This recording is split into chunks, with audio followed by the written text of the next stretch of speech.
61வது தலத்துக்கு இப்போ நாம வந்திருக்கோம். இந்த ஊரினுடைய பெயர்ல இருக்கக்கூடிய அந்த சொற்கள்லாம் ரொம்ப சுவையானது. வீழி அப்படின்றது ஒரு கொடி வகை, கீழே படரக்கூடியது, மேல கொழுக்கொம்பு வச்சு ஏத்தனா எதுவும் நல்ல மருத்துவ குணமுடைய ஒரு கொடி வகை இது. விழுதி அப்படின்னுட்டும் அழைக்கிறாங்க. அந்த வீழி செடிகள் அதிகமாக இருந்த ஒரு பகுதி அப்படின்றதுனால வீழி மிழலை அப்படின்ற பெயரால இது அழைக்கப்படுது. மிழலை அப்படின்றது சோழ நாட்டினுடைய ஒரு பகுதி. மிழலை கூற்றம் அப்படின்னு அழைப்பாங்க. சங்க காலத்துல இருந்தே இந்த இடம் மிகச்சிறப்பா மிழலை அப்படின்னு அழைக்கப்படுது. இப்பகுதியை அரசாண்டவன் எவ்வி அப்படின்னு சொல்லக்கூடிய ஒரு அரசன். வேளிர் குலத்தை சேர்ந்தவன், மிகச்சிறந்த வள்ளலாக கருதப்படுறான். அப்போ கிட்டத்தட்ட ஒரு 2000 ஆண்டுகளாகவே ஒரு ஊர் பெயர் அப்படியே இருக்கு அப்படின்றது எவ்வளவு சிறப்பான ஒரு விஷயம் பாருங்க. இந்த இடம் சுத்தி இருக்கிறது மிழலை கூட்டத்துல வீழி அதிகமா இருக்கிறதுனால இது வீழி மிழலை அப்படின்னு அழைக்கிறாங்க. இந்த தலம் பல்வேறு சிறப்புகளை உடையது. எந்த அளவுக்கு சிறப்பு உடையது அப்படின்னா, மூவருடைய தேவாரமும் பெற்ற ஒரு தலம். அந்த மூவர் தேவாரம் கொஞ்சம் நஞ்சம் இல்ல, 23 பதிகங்கள் பெற்று இருக்கு. மொத்தமா அவ்வளவு பதிகங்கள் இந்த ஒரே ஒரு தலத்தை பத்தியே பாடியிருக்காங்க. காரணம் என்ன அப்படின்னா, சம்பந்தர் திருநாவுக்கரசர் 2 பேருமே என்ன பண்றாங்க அப்படின்னா, தங்களுக்குள்ளார கலந்த அன்பினால இத்தலத்திலேயே தங்கி இருந்து என்ன பண்றாங்க அப்படின்னா இறை தொண்டை புரிகிறாங்க. அவங்கவுங்களுக்கும் ஒவ்வொரு பகுதியில பாத்தீங்க அப்படின்னா ஒரு திருமடம் அமைத்து கொண்டு அங்கங்க அவங்களுடைய அடியாரோடு தங்கி இருந்த ஒரு தலம் அப்படின்னுட்டு இந்த தலம் குறிப்பிடப்படுது. அப்ப நீண்ட காலம் இங்க தங்கி இருந்ததுனால பல்வேறு சூழ்நிலைகள்ல பல பதிகங்களை என்ன பண்ணியிருக்காங்கன்னா பாடியிருக்கிறாங்க. இறைவனுடைய பெயர் விழி அழகர் அப்படின்னு அழைக்கிறாங்க. விழி அழகீசர் அப்படின்னு சொல்றாங்க தமிழ்ல. அதையே அப்படியே வடமொழியில மொழிபெயர்க்கும் போது நேத்திரார்ப்பணேஸ்வரர் அப்படின்னு சொல்றாங்க. ஏன் அப்படின்னா இது புராணத்தோடு கொஞ்சம் தொடர்புடையது. அது நீண்ட காலமா அந்த புராண வழக்கம் இருக்கு. சில தேவார தலங்கள்ல குறிப்பிடுறது மட்டும்தான் பதிகங்கள் இருக்கிறது. நீண்ட காலமா தொடர்ந்து அந்த புராணத்துல அப்படியே சேர்ந்து வரும். அப்படிப்பட்ட ஒரு தலம் தான் இது. திருமால் பாத்தீங்க அப்படின்னா, அவர் தான் வைத்திருந்த சக்கரத்திற்கு அதிக வலிமை இல்லாததுனால அவருக்கு வலிமை குறைகிறது. எனவே சிவனிடம் என்ன பண்றாரு அப்படின்னா, ஜலந்திரனை அழிப்பதற்காக ஒரு சக்கரத்தை பயன்படுத்தினார் இல்லையா. சிவன் தன்னுடைய காலால வரையறாரு. அதாவது சிவனால் அன்றி வேற யாராலையும் தனக்கு மரணம் வரக்கூடாதுன்னு ஜலந்தரன் அப்படின்ற அசுரன் வேண்டுகிறான். அப்போ அவர் தன்னுடைய காலால ஒரு சக்கரத்தை கீறி இதை எடுத்து உன்னுடைய தலையில சூடிக்கோ அப்படின்னு சொல்லும் பொழுது, அதை தன்னுடைய தலையில சூடும் பொழுது அவனுடைய உடம்பு 2 கூறாக பிளந்து இறந்து விட்டான் அப்படின்னு சொல்லுவாங்க. இந்த ஜலந்தரன் வதை அப்படின்ட்டு நமக்கு காஞ்சிபுரத்துல கைலாசநாதர் கோயில்ல அவ்வளவு அழகிய சிற்பமா இருக்கும். அவனுடைய உடம்ப தைத்து கொண்டு இருக்கும். அந்த வலியை அவ்வளவு அழகா வெளிப்படுத்துவான்னு வச்சுக்கோங்களேன். அந்த சக்கரம் ரொம்ப வலிமையானது, அது தனக்கு கிடைத்தா நல்லா இருக்கும் அப்படின்னு திருமால் என்ன பண்றாரு, இத்தலத்து இறைவனுக்கு தினந்தோறும் 1000 இதழ்கள் கொண்ட தாமரை பூவால என்ன பண்றாருன்னா பூசித்து வணங்குகிறார். அப்போ ஒரு நாள் என்ன ஆகுது அப்படின்னா ஒரு மலர் குறையுது.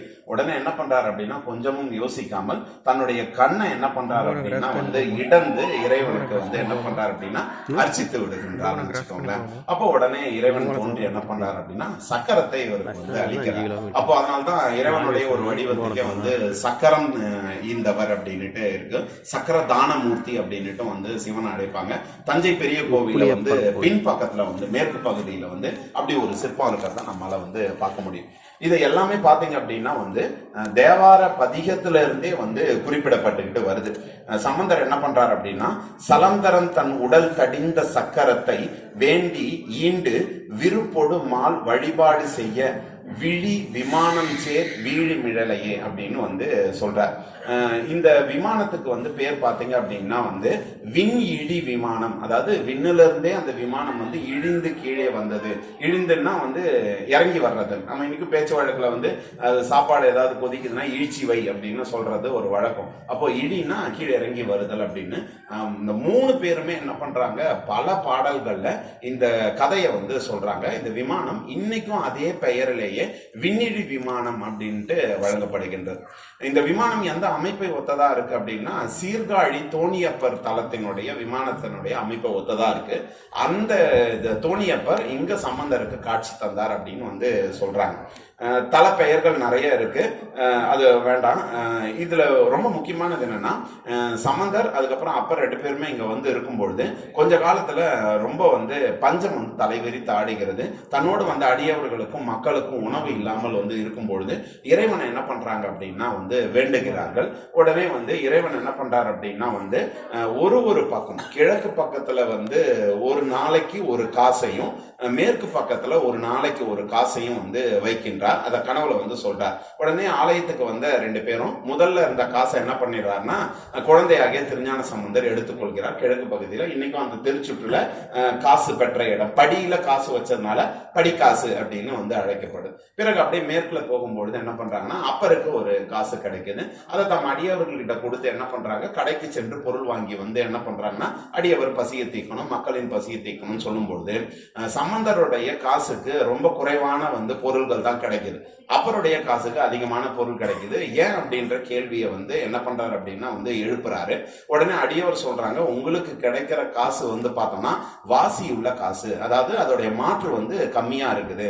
இப்போ நம்ம சொல்லுவோம் இல்லைங்களா, கேரட் வந்து ரொம்ப கம்மியா இருக்கிற காசு, அதனால பொருள் கம்மியா கிடைக்குது, அவருக்கு நல்ல காசு கிடைக்குதுன்னு உடனே இவர் வந்து பதிகம் வந்து மறுபடியும் என்ன பண்றாரு அப்படின்னா வாசி தீரவே காசி நல்குவீர் அப்படின்னு, அதாவது குற்றமில்லாத காசை வந்து எனக்கு கொடுங்க அப்படின்னு சொல்லிட்டு என்ன பண்றாரு அப்படின்னா பாடுகின்றார். அதே பதிகத்துல என்ன பண்றாருன்னா மாற்று குறைவா இருக்கிற காசை எனக்கு தரீங்க, அதை மாத்தி நீங்க கொடுங்க அப்படின்னு சொல்றாரு. இது அப்படியே பெரிய புராணத்துல சொல்லும் போது என்ன பண்றாரு அப்படின்னா ஒரு காரணத்தை அழகா வந்து சொல்றாரு சேக்கிழார். முழு வரலாறையும் சொல்றாரு. இந்த இடத்துல பல பாடல்களால இந்த முழு கதையையும் அவர் அழகா சொல்லிக்கிட்டே வர்றாரு விழிமேலை பத்தி சொல்லும் போது. அப்போ வந்து ஞானசம்பந்தர் வந்து பிள்ளை உமையம்மையுடைய பாலை குடித்து வளர்ந்தவர். அதனால என்ன பண்றாரு அப்படின்னா அவருக்கு வந்து வாசியுள்ள காசை தராரு. ஆனா அப்பர் வந்து தன் மெய்யால வருத்தி என்ன பண்றாரு அப்படின்னா வந்து இந்த தலங்களுக்கு வந்து சேவை செய்தவர், அதனால அவருக்கு குற்றமில்லாத காசை கொடுக்கணும். அப்ப நாம என்ன பண்ணுவோம், நம்மளுடைய சொந்தக்காரங்களுக்கு பசங்களுக்கு தான் நல்லதை செய்வோம், மற்றவங்களுக்கு ஏதாவது வீணானது கொடுப்போம். ஆனா இறைவன் என்ன பண்ணிருக்காரு தலத்துல ஏதாவது வாசி உள்ளதை வந்து தன்னுடைய பிள்ளைக்கும் வாசி இல்லாதது தனக்காக உழைக்கக்கூடியவனுக்கும் கொடுத்திருக்காரு அப்படின்ற மாதிரி சேக்கிழார் இதை குறிப்பிட்டு வந்து சொல்லுவாரு. இந்த பதிகம் வந்து பார்த்தோம் அப்படின்னா வந்து நிறைய வந்து வருது. சம்பந்தருடைய பதிகத்துல ஃபர்ஸ்ட் இருக்கக்கூடியது ஒரு சந்த விருத்தம் மாதிரி, அது மட்டும் ஒரு முழு பாடலை வந்து சொல்லிடுறேன். சடையார் புனலுடையான் ஒரு சரிகோவனம் உடையார், படையார் மழு உடையான் போத படையுடையான், மடமான் விழி உமைமாதிடம் உடையான் என உடையான், விடையார் கொடி உடையான் இடம் வீழி மிழலையே அப்படின்னு சொல்றார். இந்த பதிகம் வந்து பாத்தீங்கன்னா சந்த ஓட்டத்துல அப்படியே போயிருக்கும். இதெல்லாம் வந்து பார்த்தோம் அப்படின்னா நமக்கு வந்து திருவிராகம், திரு இருக்கு குரல் அப்படின்னு பல புதிய வந்து பார்த்தோம் அப்படின்னா யாப்புகளை இந்த தளத்துல அவர் வந்து பயன்படுத்தி இருக்கிறார் அப்படின்றத பாக்குறோம். இதுல 1, 2, 3 அப்படின்னு 8 வரைக்கும் என்ன பண்றாரு அப்படின்னா இறைவனை வந்து வரிசைப்படுத்தி பாடுறதெல்லாம் இருக்குது இல்லைங்களா, நம்ம படத்தெல்லாம் பாக்குறோம், அதெல்லாம் இவர் ரொம்ப சாதாரணமா வந்து பாடிட்டு போயிடார். அதாவது இறைவன் ஏகனா இருக்கிறான், அதுக்கப்புறம் 2ஆ எப்படி இருக்கான், 3ஆ எப்படி இருக்கான் அப்படின்றதெல்லாம் ரொம்ப அழகா பாரு. 8 திசையா இருக்கிறான், 6 சுவையா இருக்கிறான் அப்படின்றதெல்லாம், 7 இசையா இருக்கிறான் அப்படின்றதெல்லாம் அந்த பதிகத்துல வந்து வைத்து பாடுகிறார். அதுக்கப்புறம் வந்து பாத்தீங்க அப்படின்னா வாசி தீரவே இது ஒரு அடி, 2 சீர் தான் இருக்கும். காசு நல்குவீர் இதுல 2 சீர் தான் இருக்கும், இது 2வது அடி. மாசின் மிழலையீர் ஏசல் இல்லையே அப்படின்னுட்டு, அப்போ 4 வரி 2 சீர்களால இது வந்து மந்திரம் மாதிரி இருக்கு குரல் அப்படின்னு சொல்லுவோம். குரல்னா குட்டை அப்படின்னு அர்த்தம், அதனால வந்து திரு இருக்கு குரல் அப்படின்னு இதுக்கு பெயர். இதையும் இவர் தான் முத பயன்படுத்துறாருன்னு வச்சுக்கோங்க. அப்பர் வந்து பார்த்தோம் அப்படின்னா வந்து 8 பதிகங்கள் வந்து மொத்தம் இந்த தலத்தின் மீது பாடி இருக்கிறாரு. ஒவ்வொரு பதிகத்திலையும் பாத்தீங்கன்னா உம்மை மறைக்கினும் என்னை குறிக்கொள்வினே, பல காரணங்களால நான் ஒரு வேளை உன்னை மறந்து போகிறதுக்கான வந்து வாய்ப்பு ஏற்படும், ஆனா நீ என்ன மறந்துடாத, நீ என்ன புடிச்சிட்டு போயிடு எப்படியாவது அப்படின்னுட்டு என்ன பண்றாருன்னா இத்தலத்து இறைவனை வந்து பாடுறார். அதுல ரொம்ப முக்கியமானது என்னன்னா எப்பயுமே இறைவனை வாழ்த்தறவங்களை மட்டுமே அவர் வந்து பார்த்தோம் அப்படின்னா வந்து அனுசரிக்கிறது கிடையாது. காலையில தூங்கி எழுந்திருக்கும் போதே கடவுளை திட்டுறவங்க எவ்வளவு பேர் உண்டு.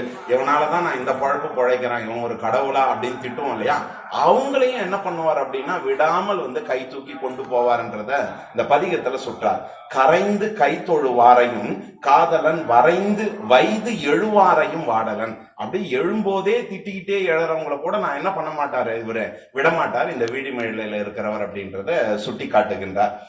கைலாய மலையுள்ளார் காரணத்தார் அப்படின்னு சொல்லிட்டு பல தலங்கள் இதை சுத்தி இருக்கக்கூடிய எல்லா தலங்களையும் என்ன பண்றாருன்னா ஒரே பதிகத்துல வைத்து பாடும்போது, இப்ப நம்ம பார்த்துட்டு வந்த பல பதிகங்களை இங்க இருக்கிற பதிகத்துல என்ன பண்றாரு அப்படின்னா சுட்டி காட்டுறார். இன்னும் அற்புதமான வரிகள், அற்புதமான பாடல்கள்லாம் இருக்கிறது இருக்கு. சுந்தரர் ஒரே ஒரு பதிகம் பாடுறாரு. நம்பினார்க்கு அருள் செய்யும் அந்தனர். யார் நம்பி வராங்களோ அவங்களுக்கு என்ன பண்ணுவார் அப்படின்னா இவர் அருள் செய்வார் அப்படின்றத உறுதியா சொல்றாரு. மண்டல் பூண்ட விமானம் மண்மிசை இழிச்சிய வான நாட்டையும் அப்படின்னு இந்த தலம் விமானத்தினுடைய பெருமையை அப்படியே சொல்றார். அடுத்து அப்பர் ஞானசம்பந்தர் ரெண்டு பேருமே படிக்காசு பெற்றத அப்படியே இந்த தலத்துல என்ன பண்றாரு அப்படின்னா, திருமிழலை இருந்து நீர் தமிழோடு இசை கேட்கும் இச்சையால் காசு நித்தல் நல்கினீர். அப்போ தமிழோடு இசையை கேட்கறதுக்கு ஆசைப்பட்டுக்கிட்டேன், நீ ஒவ்வொரு நாளும் காசு அதை லஞ்சம் கொடுத்திருக்கிறிய அப்படின்னு சொல்லி என்ன பண்றாரு, ஒரு கிண்டல் பண்ற மாதிரி அழகா இறைவனை அந்த தலத்து பெருமையை ஏற்றி இருக்கார். 9ஆம் திருமுறையில சேந்தனார் திருவிசைப்பாவை இத்தலத்தின் இறைவன் மீது பாடி இருக்கிறாரு. வீழிமிழலை விண்ணிழி செழுங்கோயில் அப்படின்னு இந்த கோயிலை அவர் குறிப்பிடுறார். அதை விட ரொம்ப முக்கியமான ஒரு குறிப்பு தராரு. 3000 திலையில 3000 அந்தணர்கள் இருந்தது போல இத்தலத்துல 500 அந்தணர்கள் இருந்தார்கள். அவர்களுடைய குழு ரொம்ப முக்கியமானதா இருந்ததுன்றத இவர் என்ன பண்றாரு அப்படின்னா பதிவு செய்கிறார்.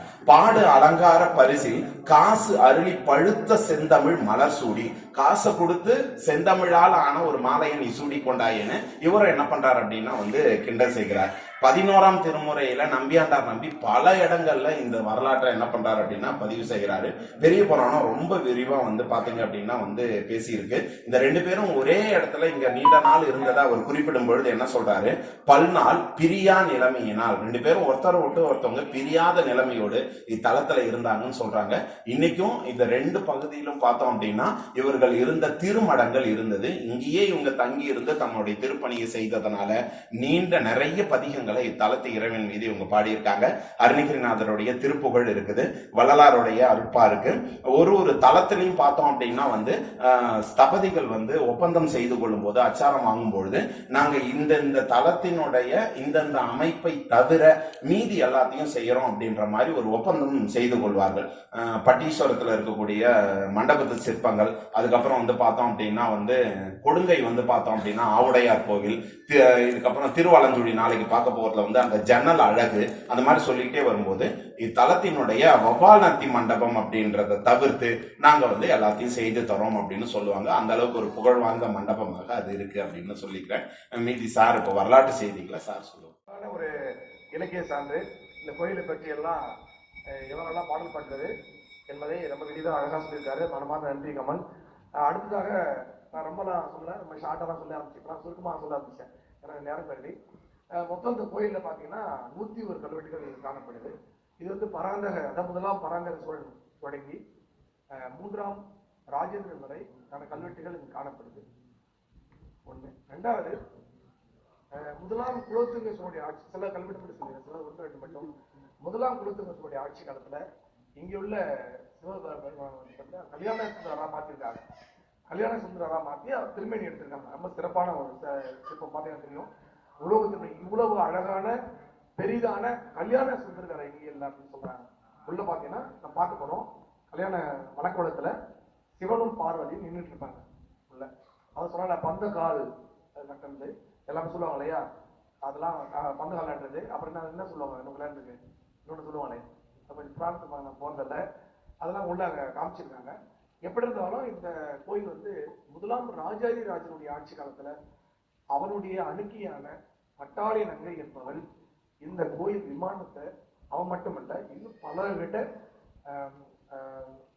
நகைகளை வாங்கி, பொண்ணை வாங்கி இந்த கோயில்ல 7,112 கடஞ்சு பொண்ணை அவன் சேகரித்து அதுல 2,691 தாள்களா மாற்றி இந்த விமானத்தை பொன் வைத்திருக்காங்க.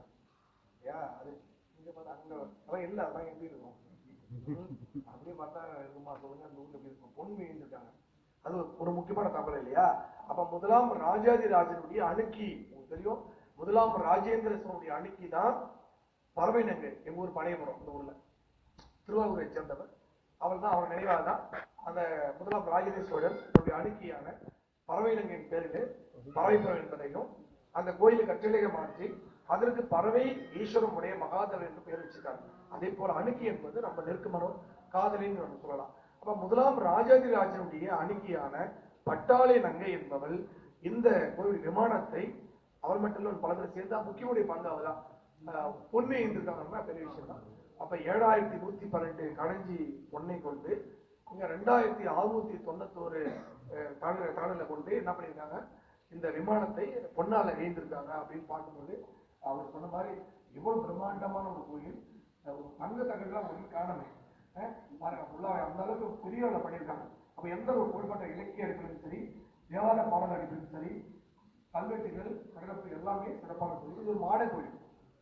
இது வந்து கோச்செங்கனுடைய கோயில்னா பல என்ன சொல்றாங்க, அப்படி நமக்கு பெரிய சாதனை இல்லை. இங்க உள்ள கல்யாண சுந்தருடைய திருமேனியும் உள்ள சிவலிங்கத்துக்கு பின்னாடி சிவனும் பக்கத்துல வந்து பாரு நின்று இருப்பாங்க. அது வேற எங்கேயும் இல்லை, இங்க மட்டும் இருக்கு மூலவர். அது லிங்கத்துக்கு பின்னாடி பெரும்பாலும் வந்து பலருடைய ஆட்சி காலத்துல லிங்கத்துக்கு பின்னாடி பாத்தீங்கன்னா சோமாசனுடைய சிற்பங்கள் வந்து இடம்பெறுவது வழக்கம். ஆனா இங்க பாத்தீங்கன்னா சிவனும் பார்த்து நின்று இருப்பாங்க. அது ஒரு செய்தி. இப்ப கல்யாண சுந்தருடைய திரும்ப ரொம்ப அழகா இருக்கும். அதுக்கு ஒரு என்ன சொல்றாங்க அப்படின்னா, ஒரு பக்கத்துல பார்த்து வெட்டு ஒரு வெட்டு காயம் முடியல வெட்டியிருக்காங்க. அது என்னவா இருக்கும் அப்படின்னா, படையெடுப்புல அதாவது இஸ்லாமிய படையெடுப்புனால அந்த கல்யாண சுந்தர திருமேனியை அவங்க பூமிக்குள்ள பொறிச்சு வச்சிருப்பாங்க. அதன் பிறகு நோண்டி எடுத்துருக்காங்க. அப்படி நோண்டி எடுக்கும் பொழுது அது வெட்டுப்பட்டிருக்கு அப்படின்றத நம்ம எடுத்து வச்சுக்கலாம். இதுக்கு அந்த ஒரு செய்தி வந்து நம்ம சொன்னாப்பி இந்த கோயில் வந்து நல்ல ஒரு பெரிய பிரம்மாண்டமான கோயில். இது வந்து திருவிழி மேலைநாதன் பக்கத்துல அம்மன் கோயில் தனியா இருக்கு. ஒரு பெரிய வளாகமான இந்த கோயில் இருக்கு. அப்ப இது ஒரு பிரம்மாண்டமான கோயில். 101 கல்வெட்டுகள் கட்டது. இதுல ரொம்ப பழமையான கல்வெட்டு பாத்தீங்கன்னா முதலாம் பராந்தக சோழன் கல்வெட்டு தான் மிக பழமையான கல்வெட்டு. ரொம்ப கடைசி கல்வெட்டு பாத்தீங்கன்னா நம்ம சொல்ல 3ஆம் ராஜேந்திர கல்வெட்டு காணப்படுது. அது இல்லாம இங்க குறிப்பா அந்த பக்கத்துல நாங்க போய் பார்த்தோம். நான் வந்தப்ப நானும் அரி பிரகாஷம் வந்தப்போ ஒரு ஆய்வு பார்ப்போம். அந்த பகுதியில பாத்தீங்கன்னா அம்மன் கோயிலுக்கு ஆய்வு பண்ணி வச்சிருக்கோம். அந்த தூண்கள்லாம் வந்து பல்லவகால தூண்களா தெரியும். அந்த ரொம்ப பட்டப்பட்டியா இருக்கும். அந்த அம்மன் கோயில் இருக்கு. அந்த தூண்கள் கல்வெட்டுலாம் வந்து அங்க இருக்கு. அதுமே பரவாயில்ல. இப்படி பல வரலாற்று சிறப்புகளும் இலக்கிய சிறப்புகளும் பெற்ற ஒரு தலம் தான் இந்த திருவிழி மிளையாளர் கோயில். அப்படியே நல்ல இது மடத்தினால தர்மபுரம் மாவட்டத்தில் நம்மளுடைய இந்து சமயத்தில் இல்லை. அவங்களுடைய திருவாடுதுறை மனத்தை மாற்றி திருவாடுதுறை நம்ம மனத்தை பார்க்கணும். திருவாடுதுறை வந்து ஆதீனத்துல இந்த கோயில் வந்து அவங்க கட்டுப்பாடு இருக்கிறது. நம்ம போய் இப்போ நேரம் ஆயிடுச்சு. நம்ம போய் உள்ள சாமியை பார்த்துட்டு போறோம். இல்லை இப்படி வந்து வரலாமா? எப்படி சொல்றீங்க? இப்படி பார்த்துட்டு வந்துடலாமா? சாமி பார்த்துட்டு போகலாமா? சரி, சாமியை பார்த்துட்டு போவோம். டைம் ஆயிடுச்சு.